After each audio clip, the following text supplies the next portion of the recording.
I'm now going to introduce Danila Shaveiko. Danila is a former political appointee to the Montgomery County Water Quality Advisory Group, where he served as co-chair and provided recommendations to the county executive and county council on water quality policies. Danila is a member of the Stormwater Partners Network, the immediate past president of the Kensington Heights Civic Association, and he serves as secretary now of the Montgomery County Civic Federation, a nonpartisan umbrella group for civic associations representing about 150,000 residents in Montgomery County. Danila is a computer systems engineer with a degree in finance, and he has nearly 20 years of experience advocating for sustainability at all levels. Thank you very much, Danila.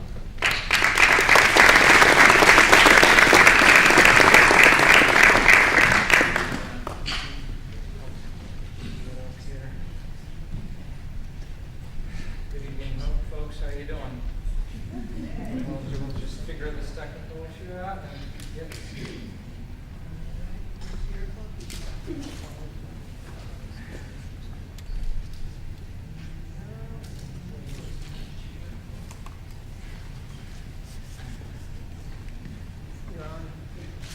All right, so I just have a few short minutes to explain why the color of money is not green. So in Montgomery County, this is the kind of millions we've been spending to repair the stream damage caused by stormwater pollution, and millions more on stormwater infrastructure to manage and mitigate this pollution to begin with. This is $1/3 billion we're planning to spend in the next 6 years on the issue. Funded by the Water Quality Protection Charge mentioned by Steve, which is our stormwater fee, often maligned as a rain tax, and bonds, which is debt. So why are we spending all this money? The simple answer is our rivers and creeks are in trouble, and stormwater is the greatest threat as more and more land is covered with concrete and pavement that generate polluted runoff. The complicated answer is, as Steve and the Senator mentioned, is the Federal Clean Water Act mandates that we both address the cause and the effect of the stormwater pollution, which is the impervious surfaces that generate the runoff to begin with. So this is the infrastructure that we're going to be talking about today, and why money matters in our transition from green to technologies like concrete and rebar to gray infrastructure like flowers and engineered soil. So let's look at the money spent on this infrastructure, green versus gray. It looks pretty good, right? About half and half. If we look closer, however, we can see that the actual acres of concrete and pavement now considered treated, we get a very different picture. So green is a lot smaller share of the pie. So what is the reason for this huge disparity? Construction costs. We're told that construction costs for green infrastructure are way too high compared to gray, so this is all about the money.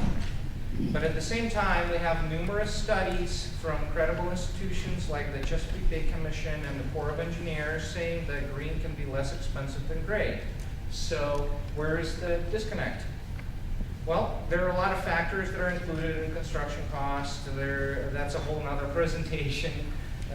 Suffice it to say, we can develop template designs and expand the toolkits of our green technologies, identify construction efficiencies, and streamline the regulatory process to drive down the cost of green infrastructure compared to gray. But the goal of my presentation tonight is to explain why this is really an apples versus oranges comparison, and why we should not make decisions in policy based on construction costs alone, and why we should think different and think green. So, first reason to think different is the fact that green infrastructure has many more benefits for water quality than gray. That should be pretty self-explanatory of why green matters. The second reason to think different is most people don't buy a car solely on the purchase price, right? People take into account other factors like maintenance costs, fuel efficiency, reliability, longevity, etc. Even Kelly's Blue Book has a page on total cost of ownership. So we should apply the same principles when thinking about our stormwater infrastructure. Allow me to illustrate. Check out this brand new gray stormwater outfall. Stormwater comes out of the pipe and dumps into the stream, right? Looking closer, the cement seal is already gouged by the torrent. So in a decade or two, this outfall will fail and the property owner will have to spend money to replace it. In contrast, green infrastructure, what's known as a regenerative stormwater conveyance, it uses vegetation and engineered soil to slow down capture and treat the runoff. And guess what? Unlike a conventional gray outfall that will fail rather sooner than later, the RSC works with nature and can get stronger instead of weaker with age, while providing wildlife space, increased property values, reducing the heat island effect, etc. This brings us to our third reason to think different.